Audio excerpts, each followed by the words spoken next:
Today, we're delving into the disturbing case of Shinichiro Azuma, a 13-year-old boy who committed heinous crimes that shook Japan. In the quiet town of Kobe in 1997, the tranquility was shattered by a series of gruesome murders committed by a young teenager named Shinichiro Azuma, seemingly a normal boy.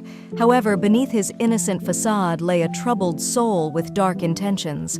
The community was in disbelief when it was revealed that a 13-year-old could be responsible for such brutal acts.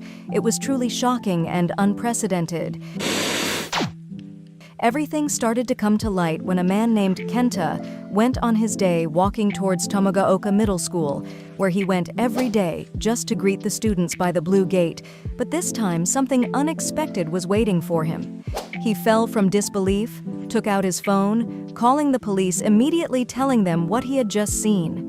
Explaining the situation with fear and shock, he told them that he sees the severed head of a boy on the Blue Gate's fence, but with a suspicious note inside the boy's mouth, which read, "This is the beginning of a game. You stupid police, try and stop me if you can. Murder is something I cannot help but enjoy.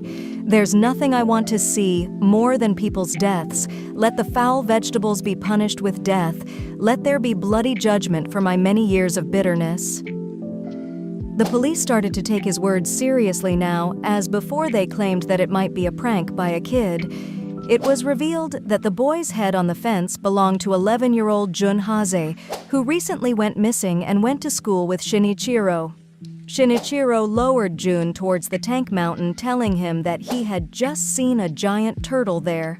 Taking him through the chocolate staircase, that's when Shinichiro killed Jun by choking and hitting him with anything he found on the ground. This was just one of his victims' cases, as he attempted to kill 3 other 10 to 11-year-old girls. Between them, Ayaka Yamashita passed away after being hit by a hammer, and the other girl was stabbed but luckily survived.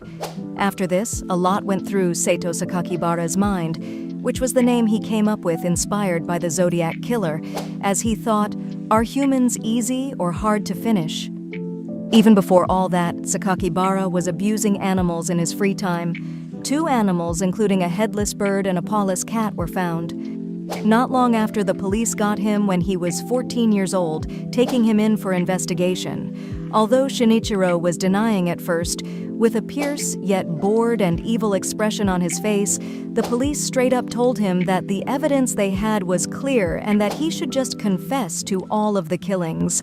The evidence is the analyzed handwriting from his school essay to the letter the police were first given as a threat, telling them to take him seriously because all his life he only thought that he was an invisible being that nobody cared about and was neglected, which was portrayed in his killings as he marked X's in Jun's eyes because of the pureness of his eyes, and how everyone appreciated Jun for his looks. He was jealous of it all. Later, he had no choice but to confess because of the attention he would get if it was revealed that a 14-year-old was behind it all. He spent 6 years in the juvenile detention center and got out in his 20s.